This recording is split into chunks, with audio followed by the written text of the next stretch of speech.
Senadora Vanessa Graziotin, também catarinense de nascimento, caros colegas,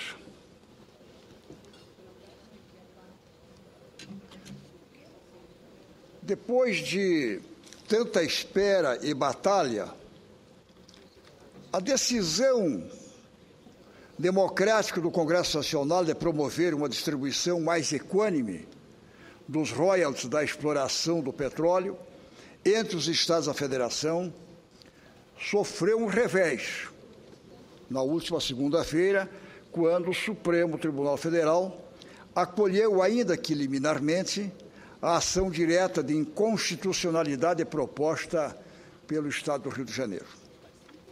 No cerne da argumentação da ADIM, que ainda merecerá análise de mérito pelos demais ministros do Supremo Tribunal Federal, estão as alegações de respeito aos contratos já firmados e o princípio da responsabilidade fiscal, sob o argumento de que, sem tais recursos, o Estado não terá como cumprir os compromissos assumidos em seu plano plurianual. Então, é uma das argumentações do Supremo, em decisão liminar, de que o Estado do Rio de Janeiro diz que, com essa decisão, eles não têm como cumprir o seu plano plurianual, não tem como cumprir nem este ano com o seu orçamento, e aí vão incorrer no crime da responsabilidade fiscal. É a alegação que o próprio Supremo diz a pedido do Estado do Rio de Janeiro. Pois bem, a discussão, contudo, deve ser ampliada e observada de diferentes prismas. Propõe um raciocínio. Não seriam, por acaso, também inconstitucionais, por exemplo, as constantes desonerações fiscais promovidas pelo governo federal e que, diretamente, reduzem os repasses a estados e municípios definidos nos fundos constitucionais como o FPE e o FPM? Eu pergunto, baseado nesta decisão, mesmo, embora liminarmente, pelo Supremo Tribunal Federal, com as alegações do Rio e o Supremo atendendo essas premissas de que incorre em responsabilidade fiscal e não pode cumprir o seu orçamento, não pode cumprir o seu plano plurianual. E aí eu faço a comparação. Quando o governo federal desonera certos setores no andar da carruagem, não só no ano orçamentário, ou mesmo que afeta planos plurianuais que podem acontecer, e os estados e municípios com isto, que perdem subitamente sem estar previsto e não conseguem cumprir o seu orçamento ou o seu plano plurianual. Não é a mesma coisa? Ao reduzir a carga de tributos compartilhados, como o IPI e o Imposto de Renda, no caso do governo federal, quando ele usa isso, quer dizer, ao reduzir a carga de tributos compartilhados, como o IPI e Imposto de Renda, e aumentar aqueles cuja destinação é exclusiva da União, como a COFINS e a CSLL. A União não provoca por acaso a inobservância da lei de responsabilidade fiscal, uma vez que estarão impossibilitados de honrar os compromissos assumidos? Não é a mesma coisa para os estados e os municípios nesse caso? Da mesma forma, podemos considerar inconstitucionais as leis que estabelecem os percentuais mínimos de investimento neste ou naquele setor, e ainda os pisos de categorias de trabalhadores, uma vez verificada a impossibilidade de seu cumprimento com a capacidade arrecadatória dos municípios. Aí também não afeta o princípio da inconstitucionalidade quando se diminui os repasses por circunstâncias alheias aos estados e aos municípios, mas por decisão própria do governo federal, retirando partes daquilo que já estava previsto na legislação orçamentária? Não é a mesma coisa? É justamente essa situação enfrentada por gestores de todo o país.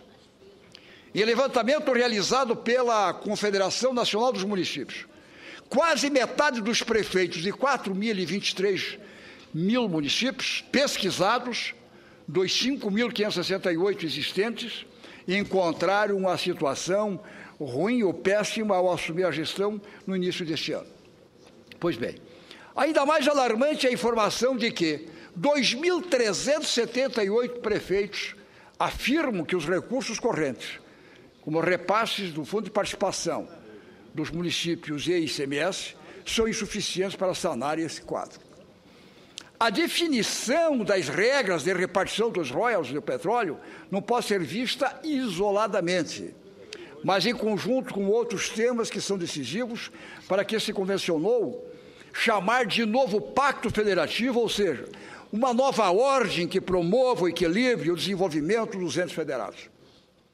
Não podemos dissociá-la das regras dos fundos constitucionais, como o FPE e o FPM, da unificação das alíquotas de ICMS, da revisão das regras da dívida pública e, ao fim, de uma reforma tributária que permita a descentralização da arrecadação, hoje perversamente concentrada na União. O Congresso Nacional manifestou claramente sua compreensão acerca do tema, definindo uma distribuição mais federativa dos royalties, decisão que espero seja compreendida e respeitada pelo Supremo quando a análise do mérito. Nos últimos dias, esta Casa recebeu governadores de todo o país para colaborar nesse debate de importância vital. Ainda há pontos de questionamento, sem dúvida, e a natural resistência daqueles que daqueles que aparentemente sofrem perdas.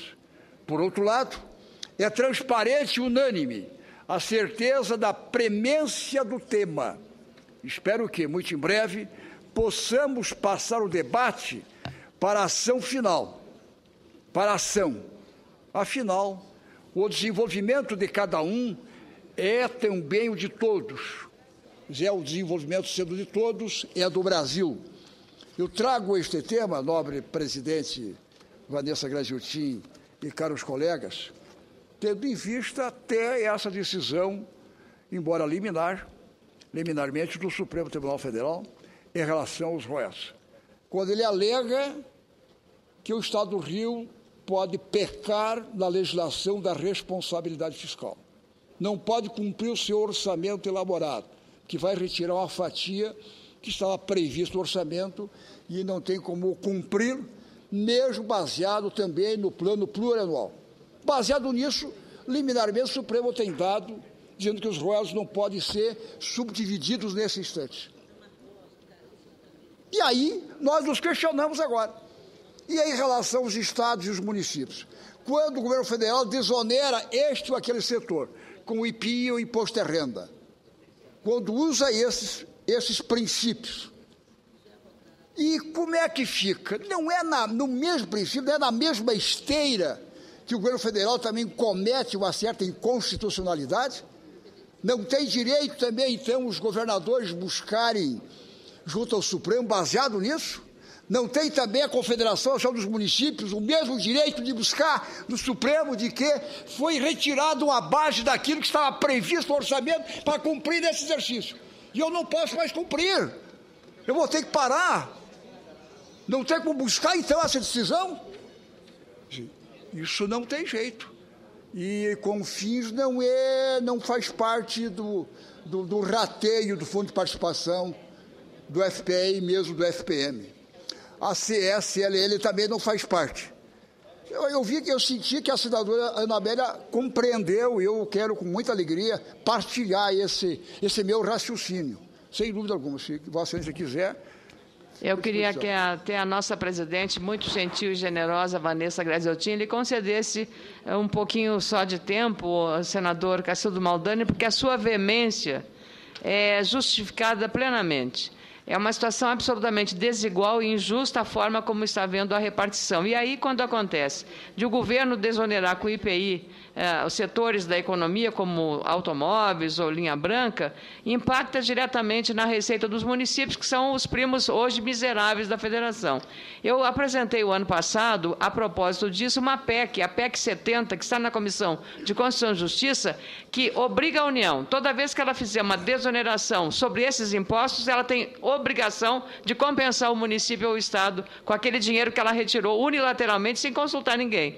Então, eu queria compartilhar com Vossa Excelência dessa preocupação e de dizer que nós temos que encontrar, sim, uma solução para essa combalida Federação Brasileira, sob pena de colocar em risco a própria instabilidade institucional e, de alguma maneira, a instabilidade política. Muito obrigado, senador Cacildo.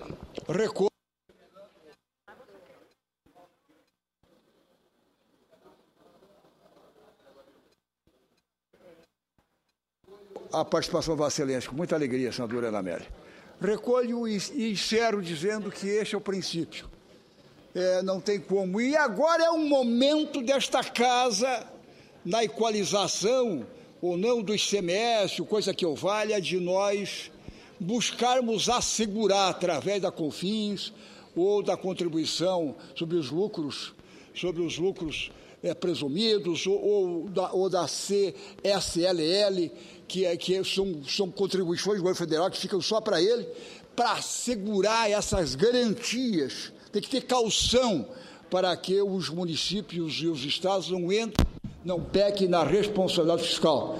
Não é que nós não somos contra desonerar esta linha ou aquele setor, tudo bem, mas quando isso for preciso para aquecer a economia em determinados lugares, em determinados setores, nós temos que prever para não afetarmos a consecução de propostas orçamentárias dos estados e dos municípios que estão caracterizadas, sob pena de eles cometerem irresponsabilidade, serem enquadrados, como agora o Supremo, embora liminarmente, veio dizer que o Rio, ou o Espírito Santo, ou outros municípios, em relação aos royalties, pode acontecer. Eu acho que esse é um princípio que nós temos que resguardar. Essas são as considerações, ó, presidente e caros colegas, que não podia deixar de trazer à casa da tarde de hoje. Se puder, presidente, e o senador Suplicy, eu fico muito grato se puder ouvi-lo. Para saudar os prefeitos de Santa Catarina que vieram ouvi-lo aqui, o prefeito Volney Weller, de São Lugero, de Santa Catarina, o prefeito de Modelo, Ricardo Maldenner, então é de Cacildo Maldenner, sobrinho do senador. Sobrinho. Do José Schauter, prefeito de São Martinho, e Robson Beck, vice-prefeito de São Martinho, que vieram ouvir as suas explicações e preocupações sobre as decisões relativas à distribuição dos royalties e, em especial, também as consequências de modificações para a receita dos municípios. Eu fico muito grato. Fico muito grato que o senador Suplicy veio de São Paulo elogiar os nossos municípios de Santa Catarina. Fica até melhor vindo de Vossa Excelência do que da minha parte, que sou catarinense, elogiar o nosso prefeito de São Lugero, São Martinho, o prefeito, o vice-prefeito, são municípios que eu os conheço bem, aliás, por obrigação até, e também do meu modelo, do Ricardo lá, meu sobrinho, ele está o Clóvis Schlesser também, que é o vice-prefeito, e é um município pequenininho lá no oeste, eu sou eleitor, inclusive, eu comecei há 50 anos, minha primeira eleição como vereador, naquela comunidade. Fico muito grato que o senador Suplicy levante isso, que não deixa dúvidas que nós estamos concatenados nessas ideias. Muito obrigado. Muito obrigado, nobre presidente e caros colegas, por poder trazer a reflexão da casa, esta preocupação que interessa a todos os estados do Brasil e aos 5 mil e poucos municípios também. Muito obrigado.